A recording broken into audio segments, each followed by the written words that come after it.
Yeah, that's right. Welcome in. Welcome back, folks, to a Brian Kelly reaffirms clown status at SEC Media Day. It's so much more fun to talk about when it's no longer my problem edition of the Always Irish Show. Listen, man. Brian Kelly's the gift that just keeps giving. The guy just can't help himself but to say goofy stuff whenever he gets a chance. It's just a lot more fun to think about when it isn't my problem anymore.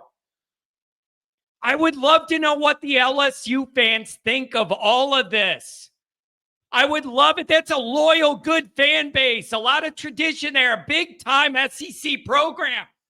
This guy's hilarious. Hilarious. So let's get into this. We get into the media day. Kelly's got the slick suit on, the whole thing. You know how it is, man. The slick words and the good-looking suit. But the guy sounds like he's running a peewee football team out here. And I got to give credit to my boy Pigskin Pete that runs the Clemson channel. Good friend of mine. Really, really good guy, by the way, off the air. Really good family guy. I love that guy. And I'm getting ready to do my show on this, and then somebody sends me one that he did right when I'm going to get out of I got to give him credit because he hit on a lot of the things I'm going to hit on in my notes, like exactly. Maybe that's why we're friends, because we see so many of these things the same way. So I got to give a shout out to him. He's in Myrtle Beach with the family. Really, really good guy, man. I love that guy. Lucky to get to know him over the years. So let's get into this.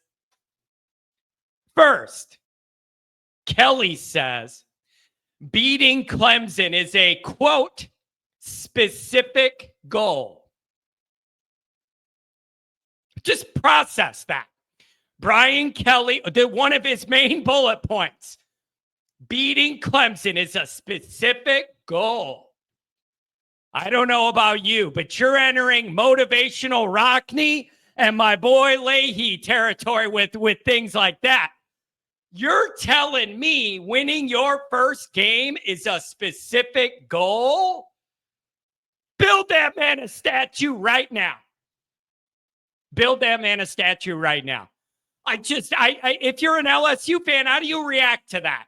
When your head coach says winning the first game and not being 0-4 in week one games at LSU, that's a specific goal. Good to know. I'm sure they feel much better knowing that's a goal of yours. The fact that even had to be said is hilarious to me. So that's number one. He wants everybody to know not losing week one is a big goal for this team. That is some Rockney style stuff there. Make him a movie and get him a bronze statue. It gets weirder from there, though. Then he says they have signs in the facility that say 1-0 all over their facility. 1-0. In the weight room, 1-0, 1-0, 1-0. What is the message you take from that? The message I see, it's like, we have this thing won already. There's nothing to worry about. We're 1-0 already. Don't worry about Clemson. Like, I don't know how else you're supposed to take that. 1-0. Oh, okay, I guess it's not that serious. We're already booked down at 1-0, so there's nothing to worry about here when we play Clemson. We're already 1-0. Don't worry about it. I don't get it. What does the 1-0 signs all over signal, if not for we got this thing in the bag, nothing to worry about? I just think that's like a reverse motivator, telling you already got the game won. Don't worry about it. Maybe that's just me, though. I'm weird. This next one cracked me up. They put cute little Clemson paw prints all over the tackling dummies just to remind you you're playing Clemson. And every time you hit a tackling dummy, you got to do your best meow or rawr, whatever cat noise you want to make. He went out of his way to let you know there's a little paw print on every single one of them. If I was in 6th grade, I'd be so motivated by that. I'd be ready to go. Now, let's be fair. There's been, Notre Dame's done stuff like that. I think Freeman even had Stroud on there one of them years or whatever. The fact that it's a cute little kitty paw print, it just cracks me up. It just cracks, meow.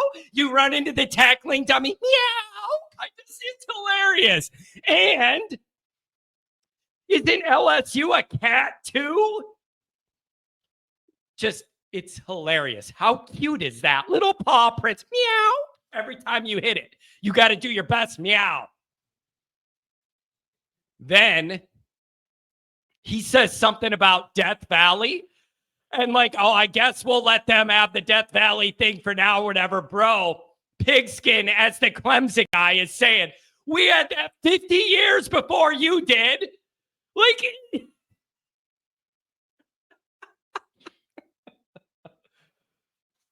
so it's like, we want to be Death Valley. Dude, they had that for like 50 years before you guys decided to do it. It's unbelievable. The entire SEC machine is rolling. Feinbaum and the Shills and everybody else. This is the best team Kelly's had. This is the year. This is the year. You got to get it. You know, it's all going to work out this time. I don't understand how many LSU fans are falling for this stuff going into year 4. If I'm an LSU media member or fan, here's what I want. Stop talking, start winning. Stop talking, start winning. Honestly, fancy suits, fancy golf clubs, fancy words, not enough winning. Not enough winning. But he didn't grind on any recruits. So that's one thing. That's a plus. We're trending in the right direction. Now, here's how I want to wrap this up. I thought to myself, let's be honest here. I am not a neutral arbiter for Brian Kelly. And everybody knows that. I didn't like him. He didn't like me. Whatever. For a lot of reasons. I am not a neutral arbiter, and I admit that. Okay? I'm looking for a reason to troll for fun because it's not my problem anymore. Right?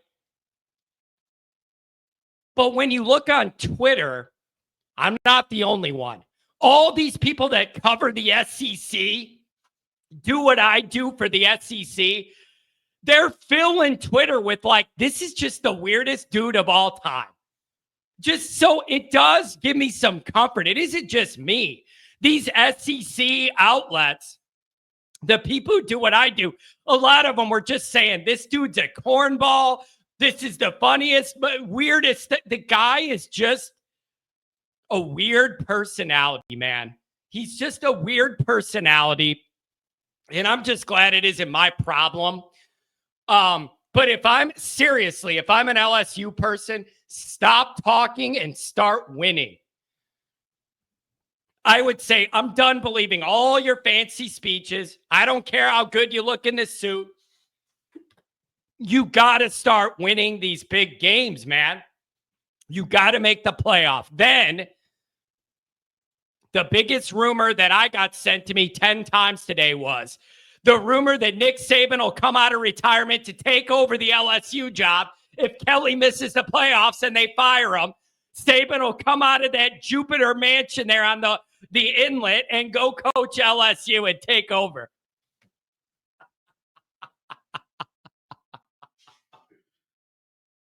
Could you imagine if that happened? Could you imagine if that happened? What the media and the whole ecosystem reaction would be?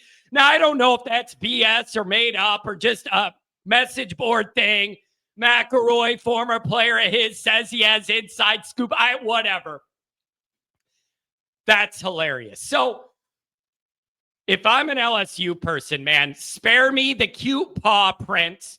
Don't tell me winning week 1 is a priority this year. Was it not the other 3 years you lost week 1? But I love those cute little paw prints there. That's so cute. Bro, this is LSU. This should be big time, heavy hitting, down to business SEC football. And this guy's talking about mind tricks. We're already 1-0. Don't worry about the game. Whenever you make a tackle, do your best. Meow.